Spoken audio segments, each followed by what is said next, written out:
रात के करीब 1 बजे थे। ईशा दुल्हन का लिबास पहने फूलों से सजे कमरे में बैठी हुई थी।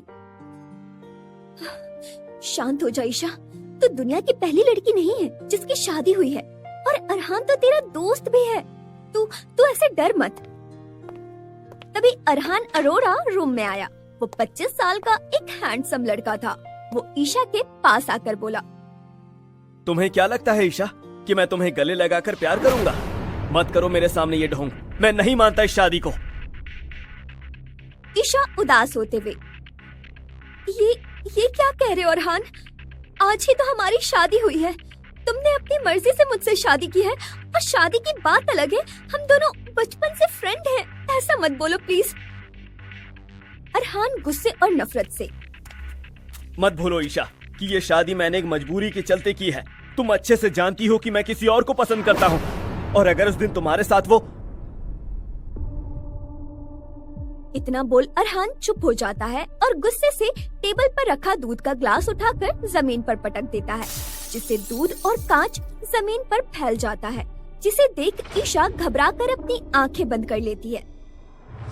मैं तुम्हारे साथ इस कमरे में नहीं रह सकता ईशा, और अब तुमसे शादी करने के बाद हमारा दोस्ती का रिश्ता भी खत्म हो गया है। अरहान रुक जाओ प्लीज।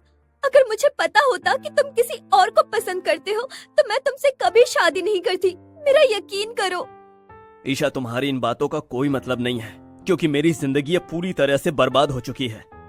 ईशा के लाख रोकने पर भी अरहान कमरे से दूसरे कमरे में चला जाता है। शादी का लाल जोड़ा पहनी ईशा वही जमीन पर बैठकर फूट फूट कर रो पड़ी। आज सब खत्म हो गया माँ। आपके साथ ही मेरी जिंदगी की सारी खुशियाँ खत्म हो गई। अरहान जो मेरा सबसे अच्छा दोस्त था, उसने मुझे अपनी पत्नी मानने से इनकार कर दिया है। उस वक्त ईशा के सामने वो पास्ट आ गया जिसकी वजह से ईशा और अरहान की शादी हुई थी। 5 दिन पहले अरहान एक लॉयर था जो ईशा का बहुत अच्छा दोस्त था, तो वहीं ईशा भी लॉ की पढ़ाई कर रही थी। एक दिन जब वो घर आई, उसके चेहरे की हवाएं उड़ी हुई थी।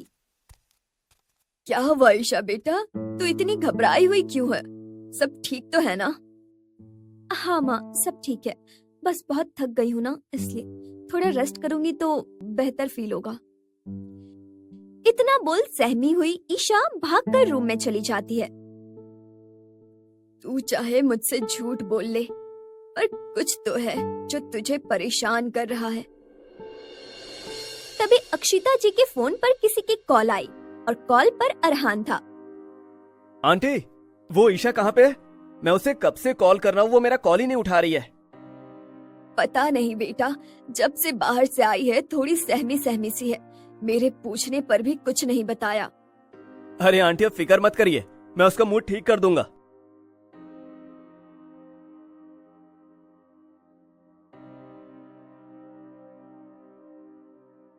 ऐसे ही कई दिन बीत गए।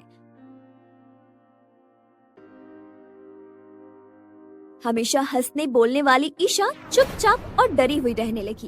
एक दिन जब ईशा घर लौट रही थी, तभी किसी ने उसे अपनी गाड़ी में खींच लिया, जिसे देख ईशा बहुत डर गई, क्योंकि गाड़ी में शहर का सबसे पावरफुल गुंडा शिवांक सहगल था। ये क्या हरकत है? गाड़ी रोकिए। आप मुझे कहाँ ले जा रहे हैं? पहले ये बता कि तूने किसी को कुछ बताया तो नहीं ना, और अपनी उस माँ अक्षिता को कुछ बताया क्या? दरअसल शिवांक बहुत ही पावरफुल था। उसे ईशा पहली नजर में ही पसंद आ गई थी। तब से वो पूरे टाइम ईशा पर नजर रखता था, उसे आते जाते डराता था। बताने को मना किया था ना, इसलिए मैंने माँ को कुछ नहीं बताया। किसी को कुछ नहीं बताया।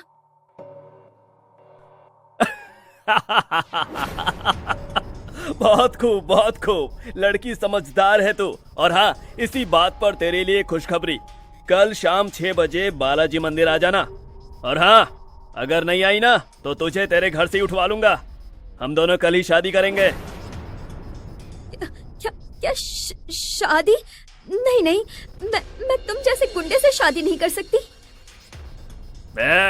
मेरी बात ध्यान से सुन लड़के, कल अगर तूने मुझसे शादी नहीं की ना तो तू और तेरी माँ दोनों अपनी जान से हाथ धो बैठेंगे।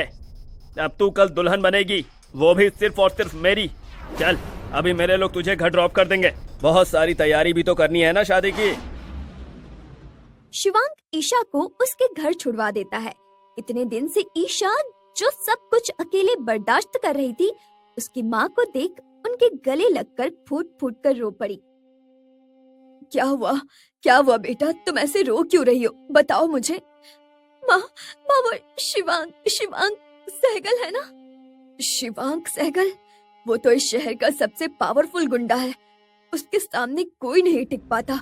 पर तू उसके बारे में क्यों बात कर रही है?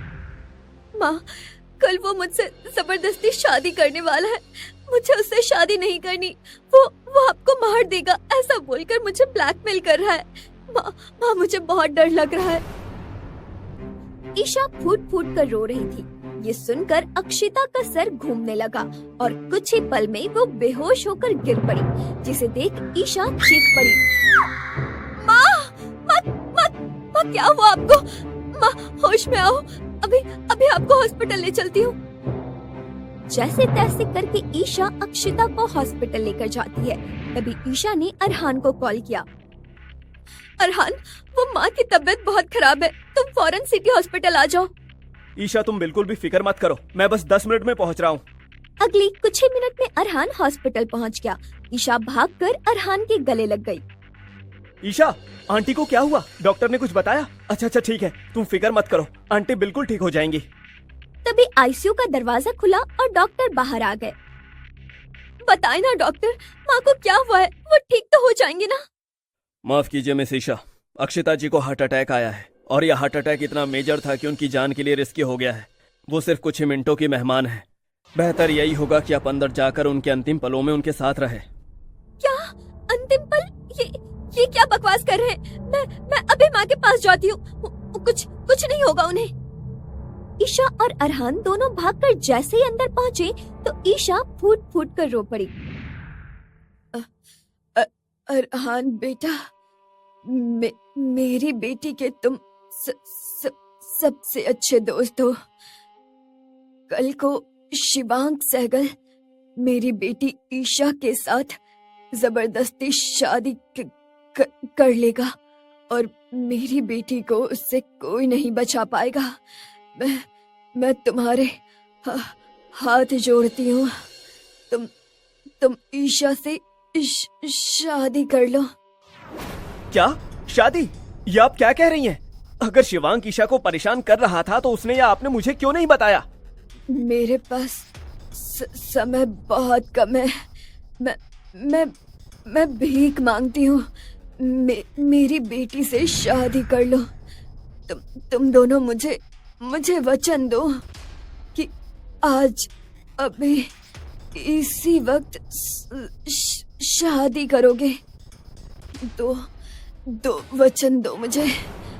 अगर ये शादी हो गई तो वो शिवांक कुछ नहीं कर पाएगा।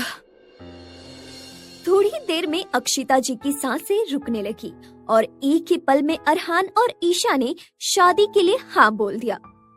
हम वचन देते हैं कि हम ये शादी करेंगे। हम वचन देते हैं हम ये शादी करेंगे।